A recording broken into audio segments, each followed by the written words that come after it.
Well, you probably know Thanksgiving is Thursday. We don't have to tell you that, especially if you're hosting. But we're also in the middle of National Diabetes Month. Right, so if any of you are wondering how you can prepare meals to account for guests with diabetes, our 9 News medical expert, Dr. Kohli, is in with some ideas to help out. Thanks for coming in. Good morning. So how should someone ask their guests about medical issues when preparing the Thanksgiving dinner? Well, you know, if you look at the prevalence of diabetes, 38% of Americans are pre-diabetic. Wow. Another 11% have type 2 diabetes. So there's a 50% chance that one of your guests is going to have prediabetes or diabetes. On top of that, you add on high blood pressure, high cholesterol, gluten intolerance, food allergies. So what I like to do, and my mom is hosting this year, so I made her do this, is ask all our guests any restrictions on what you eat, any dietary preferences, any allergies, any other conditions like high blood pressure, high cholesterol, or diabetes, or prediabetes that we have to be aware of.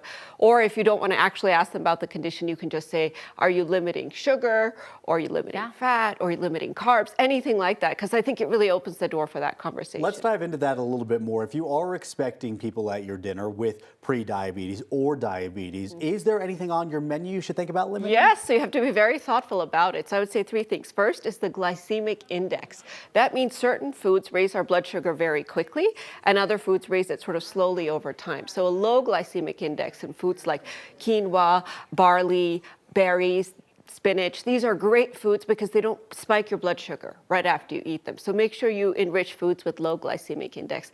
The second is the refined carbs and the desserts. I'm a dessert person. I love desserts. But if you've got somebody pre-diabetes there, try to limit the baked goods and pick different types of desserts instead. And pastas and breads, you know, those rolls are yummy with our dinner, but try to pick whole wheat rolls rather than white bread rolls because they're going to spike your blood sugar more quickly. And then finally is the portion sizes. So I actually helped my mom set the table, and I told her to pick smaller plates. Because we have psychologically a tendency to tend to fill up our plate when we're reaching for food. So if you actually have a smaller plate, studies have shown that you're likely to put less food on it.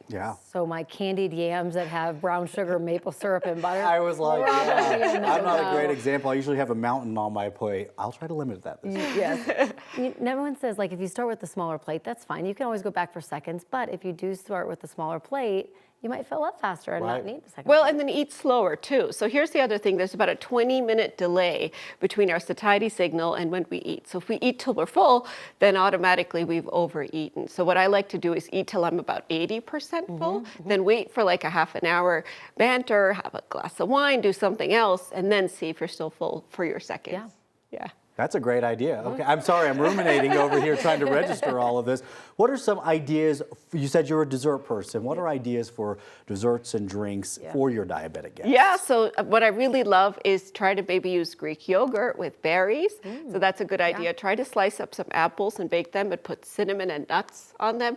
These are desserts that are generally better in terms of their sugar index for diabetics. And for drinks, I would say you have to be really careful because a lot of alcoholic, even non-alcoholic drinks, that sugar can really add up. So sparkling sodas are a good idea without sugar. Sparkling water is kind of my favorite. But even an herbal iced tea or an herbal homemade lemonade without too much sugar in it, these are all good options for diabetic. All right. Anything else that hosts should be mindful of when they're preparing the meal? Well, we were just talking before we got started, but the timing is really important. So for diabetics especially, they try not to eat too close to bedtime because the timing of their blood sugar spikes can also affect their risk as well. You want to try to create it as stress-free as possible. I know it's stressful to host, but stress can raise your blood sugar. So even as a host, if you're stressing out about the meal or what have you, that's not a good idea. And then finally, I saw these fun little cards at the store where you can actually write in little things about the dish, like gluten-free or nut-free or low carb. You know, label the dishes with little tips, nutritional tips, so that people can kind of be more likely to pick those foods. And as stressful as that food can be, remember, it's about your loved ones, about time, that quality together, time. right? Yes, Things that we're thankful for. And we want to keep them healthy, all of our guests and our loved ones. So it's really important to talk about health with our food. So, Dr. Kohli, thank you. Happy Thanksgiving. Happy Thanksgiving. And you can find all of Dr. Kohli's appearances at 9news.com/Dr. Kohli. Chris?